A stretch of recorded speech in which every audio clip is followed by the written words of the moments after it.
Kadorbar ba kabasaw-pasan jong United Nations Human Rights Council kelas dang hinin kasengi ka khatsaw tarik unay lur aja arpo ha UN headquarter ha Geneva Switzerland hakani kadorbar shispa kandai phulai tali ki rija ka parthai ki belong ki khot ka UNO ki resham phang ki brajir kerpang lani ki independent expert ki nongmi khman na ki sang bhalang na keleng ka parthai ki blayo e ka jing ithu na ka ECOSOC ki jia kandu sausin shisnam banya theriata ki mat ki bedei ba ka jing sha yoroj ka hoklong briuman briu hakiri ka parthai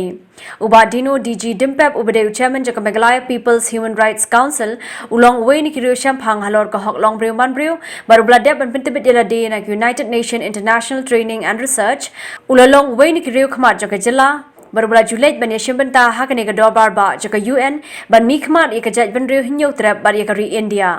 Minta usnam na marka jinkan ray jong kalam COVID-19 yakani ka dorbar lahab an pelong no lengba ka tele video conference bar ka office jong UN High Commissioner for Human Rights kabadan hanong ba Geneva kala jiet biang sa shisenu ba dino DG Dimpep Chairman ke MPHRC boni shimbanta lang hakani ka dorbar bar ki khot jokari na kaleng ka parthai yakani ka dorbar on panyai dak Elizabeth Tichy Fisberger kabade ka UN Ambassador jong kari Austria bar ka President ka bamenta jaka UN Human Rights Council hakani ka Baruba Dino DG Dimpep unya shimbanta ka general debate bar ka interactive dialogue halor ki mat yatai repair ki bla depen kre da Human Rights Council Secretariat Ubadino salong way ni kiriyo shampang uban sa shimbanta ka jiya theriatai ha ka kai phot ka bashisen shisnam ka bon salera do UN Special Reporter o Francisco Calize ubade na kari Guatemala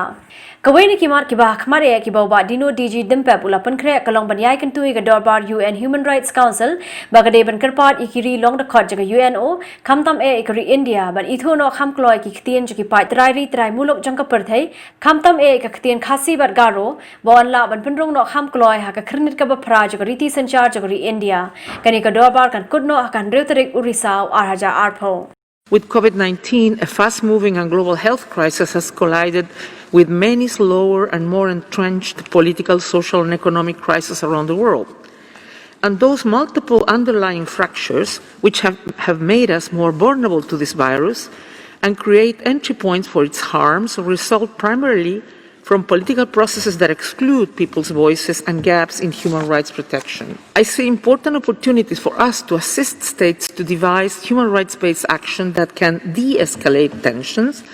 support sustainable development, and preserve people's well-being even at this challenging time. Humanity has faced many crises. I'm convinced that together we can weather the current challenges and that our societies can emerge better able to prevent injustice. It is time to rise onto the occasion.